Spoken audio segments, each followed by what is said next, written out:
Hello guys! Good morning, good morning! Ito yung mga ingredients ko sa pancake or ang tawag hot cake dito sa Pinas. Ito yung mga ingredients ko: flour, evaporated milk yung maliit, 1/4 na asukal, baking powder, at saka itlog. Okay? Yung vanilla essence tsaka yung food color na yellow, binibili pa sa tindahan. Pero makikita nyo pag minix ko yan mamaya. Okay guys, ano to? Pancake from scratch. Fluffy pancake. Pero pwede rin naman kayong bumili yung Pillsbury, may Maya hot cake mix. Pwede naman yung lalagyan mo na lang siya ng tubig. Ayan. Yan ang aking mga ingredients. Okay guys. I-mix ko na. So yung harina, mga 10 to 12 pancakes, mga 2 cups of all-purpose flour. Ayan, against the light. Isi-ship nyo yan sa strainer, sa salaan, para mawala yung mga buo-buo. Pino siya. Tapos, hindi ako naglalagay ng tubig. Ang pinakatubig ko na dyan, ayan yung evaporated milk na yan na maliit. At saka, naglalagay din ako ng cooking oil. 2 kutsarang cooking oil dun sa pancake mix ko. Yung from scratch. Pag sinabing from scratch, yung talagang gagawa ka nung sarili mo. Sarili mong butter, hot cake butter. Okay? See ya!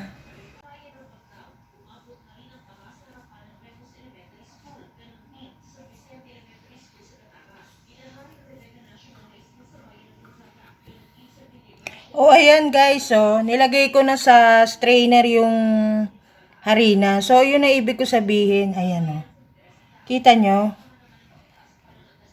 So, sasalain nyo siya para, ayan, isi-shake nyo lang ganun.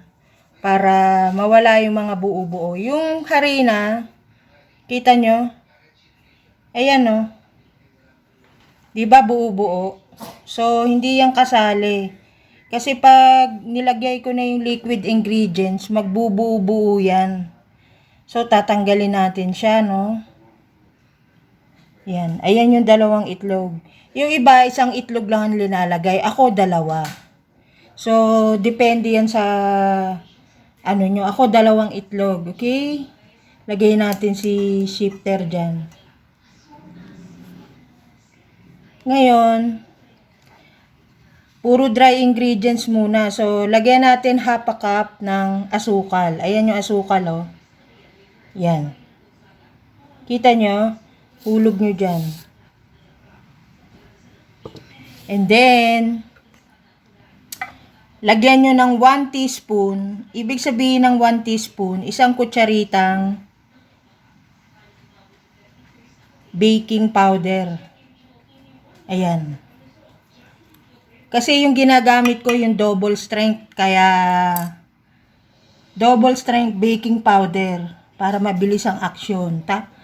Tapos, hihulog natin yung liquid ingredients. Ito yung 2 itlog. Ayan. Ihulog na rin natin dyan. Ayan siya. And then, ilagay na natin yung evaporated milk. Yung maliit na evaporated milk na branded din. Ito. Isang maliit nito. Ayan.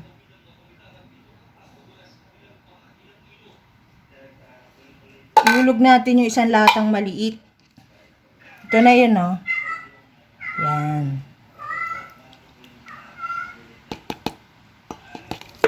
Ayan na. Ipopos ko lang, Nakalimutan kong kumuha ng mantika. Wait lang wait.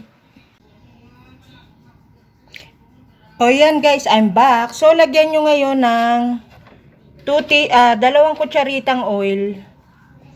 Yung ordinary cooking oil. Ito isa. Lagyan natin. Dalawa. Okay? Pagkatapos, tsaka nyo ngayon i-mix. Yan. I-mix nyo siya.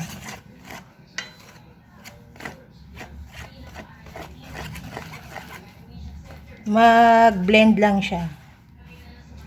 Mag-halo-halo.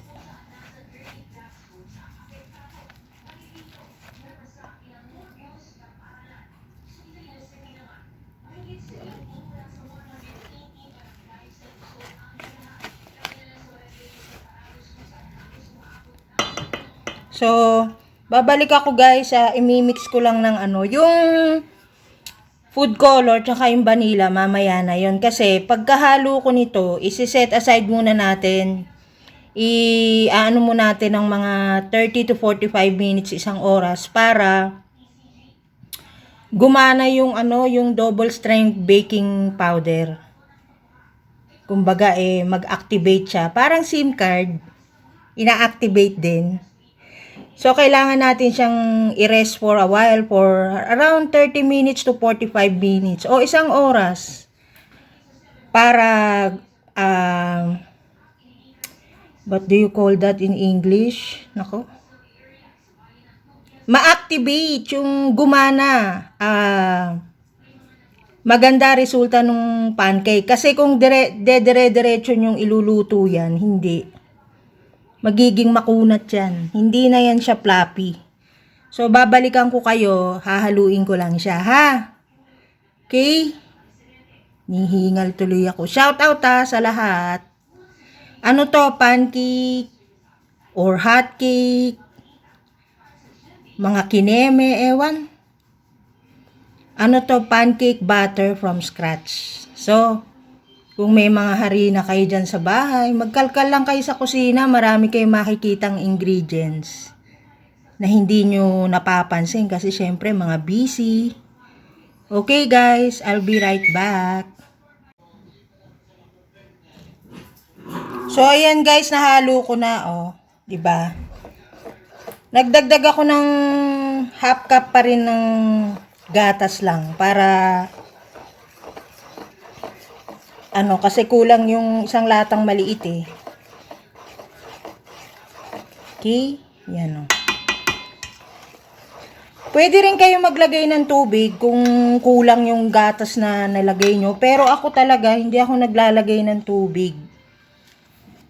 Yung pinaka-liquid ingredient ko na dyan, yung gatas Yan haluin nyo lang nito Diba? Hindi nyo kagad siya iluluto guys ha. Kailangan nyo muna stay for a while yan. I-set aside nyo muna ng mga 30 to 45 minutes para umaksyon yung double strength baking powder na nilagay ko, yung isang kutsara. Isang kutsara lang. Kasi pag madami, ibang datingan niya, magiging goma yan. Pag niluto nyo, hindi na siya floppy. Goma hot cake na yan guys. Okay? So habang inaantay natin yung si vanilla flavor.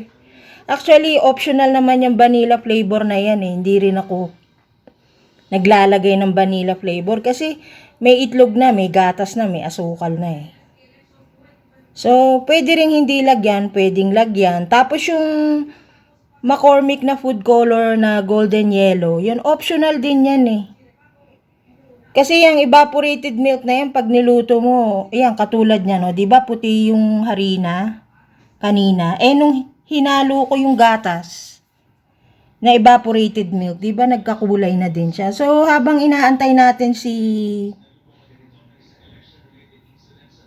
food color na golden yellow at saka si vanilla essence, kasi binibili pa sa sa grocery.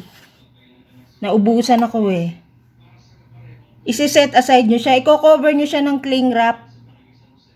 Set aside nyo 30 to 45 minutes bago nyo siya iluto. So, papakita ko sa inyo kung paano ko lutuin. Okay? Guys, shout out sa lahat. Shout out kay Ma'am Lintek. Yung grupo ng Ma'am Lintek Powers, sino pa ba? Si Moto Vlog, si Dads O Vlog. Yan ang hindi ko nababati. Si Self Official Vlog, hello sa'yo. Hindi kita nabati nung isang yung sa tortang talong. Yan, ganyan ako sa bahay. So, pag nagkakakalkal ako ng mga ingredients na pwede pa, tapos iniisipan ko, katulad niyan, marami kong harina, meron akong baking powder, may itlog ako, may gatas. So, suma total, pancake, hot cake, o whatever, kung ano man ang tawag nila. Yun lang. Tapos, lagyan yun. Pag naluto na, pwedeng hot cake syrup. Kung walang hot cake syrup, walang butter, star margarine, maraming alternative. Siyempre dito sa Pinas, kailangan Boy Scout ka. Laging handa. Kung walang butter at medyo budgeted, pwedeng star margarine with sugar sa ibabaw. Kung wala kayong pancake syrup, yun lang masasabi ko. So, mamaya, pagkatapos nitong i-edit ko na to, ipi-premiere ko na to. Hindi ko lang maano kung anong oras ko maipi-premiere at magpapakain pa ako ng mga aso. Okay? Shout out sa lahat. Thank you sa lahat ng mga nanonood nung upload videos ko, yung mga live premiere. So, sa ngayon talaga, pansamantala, wala muna akong live streaming. Puro short video at saka premiere ang gagawin ko. Siguro next month, pwede na ulit. Okay? Hinihingal ako. Hugasan ko na yung paglulutuan. Kahit hindi teflon pa nang gamitin mo. Kasi ang style dyan, alam mo yung karahay, yung kawaling ginagamit ko, yung magic kawali ko. Isa lang mo lang yan sa mahinang apoy na wala munang mantika. So, pag alam mong mainit na, tsaka mo lagyan ng konting mantika, i-brush mo. Brushan mo ng oil kung walang butter. Kasi yung iba, pag nagluluto ng pancake, hot cake, may butter. So, ako hindi. Yung ordinary lang na cooking oil, pwede na yun. Kasi, syempre, ibabase mo rin eh. Didepende mo rin kung ano yung nandyan. 'Di ba? So, kailangan tipid tips lang naman yan eh. Kung walang butter, walang star margarine, ordinary cooking oil. Ganun lang. Kasi meron akong upload na hot cake dyan. Kaya lang hindi siya buong buo yung luto na. So, ito pinakita ko sa inyo kung paano ko ginagawa. Okay, babalik ako guys.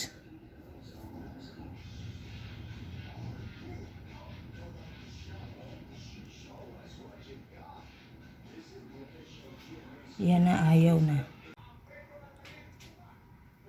Ito pa pala, bonus tip. So, pag nakita nyo ganito na yung consistency yan. Kita nyo?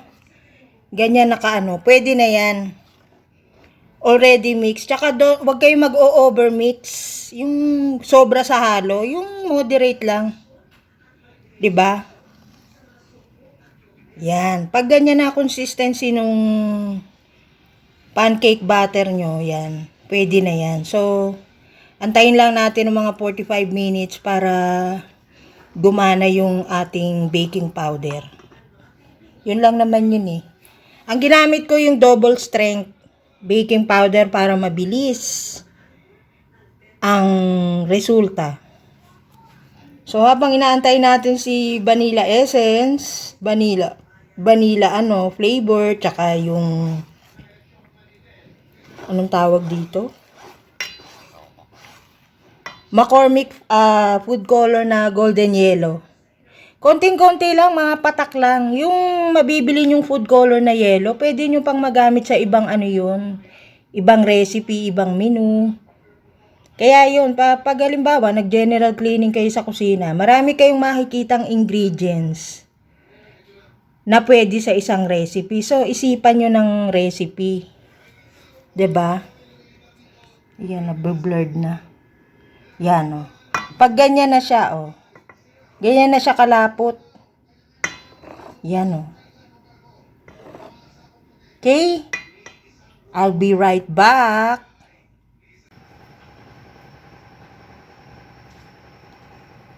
O, ayan guys, sinalang ko na yung kawali. Ngayon, babrasin nyo yung oil.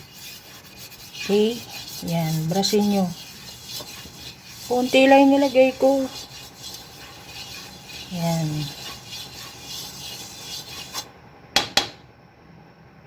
Ngayon, tatakalin nyo ngayon yung pancake batter.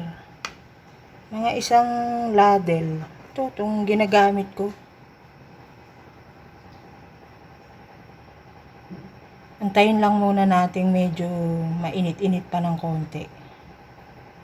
Yan.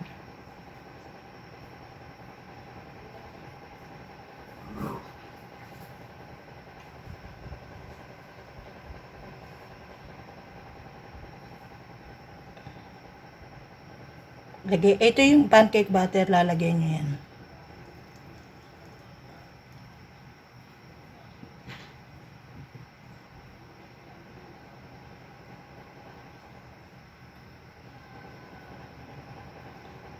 Yan, antayin nyo lang siyang mag-bubbles.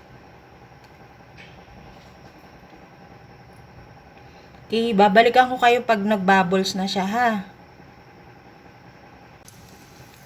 Ayan, pag nakikita nyo nagbabubbles na, ayun o, nagbabubbles na, ayan o. Pwede nyo na siyang baliktarin.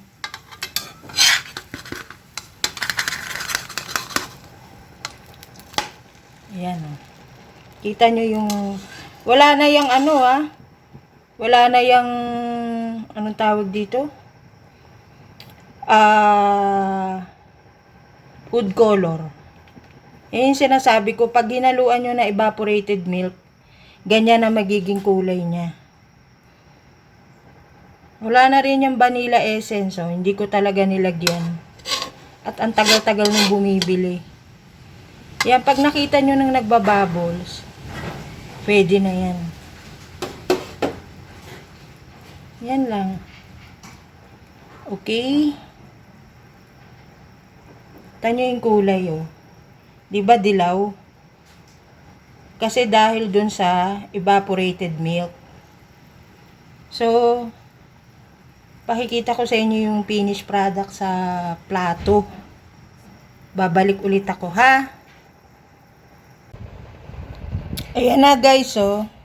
Hinango ko na. So, lagyan mo nyo lang ng konting asukal. Yan, oh. May kasamang yan, oh. Pwede na yan. Tagal nung bumili nung ano. Ito yung itsura niyan sa loob, oh. Ayan. 'Di ba? Yan na yung lutong hotcake. Yan. Okay. Okay, guys. See ya. Yan, oh. Nilagyan ko lang ng white and brown sugar. Yan, pwede na yan. Merienda na yan, oh. 'Di ba? So, tapos ito yung yan, oh, hiniiwa ko yung yan yung loob ng hotcake. Hiniiwa ko, ayan yung loob niya, oh. Luto. Okay, guys. Thank you. Shout out sa lahat. Enjoy eating. Abangan yung susunod na cooking vlog ko ulit. Okay, shout out sa lahat. Bye.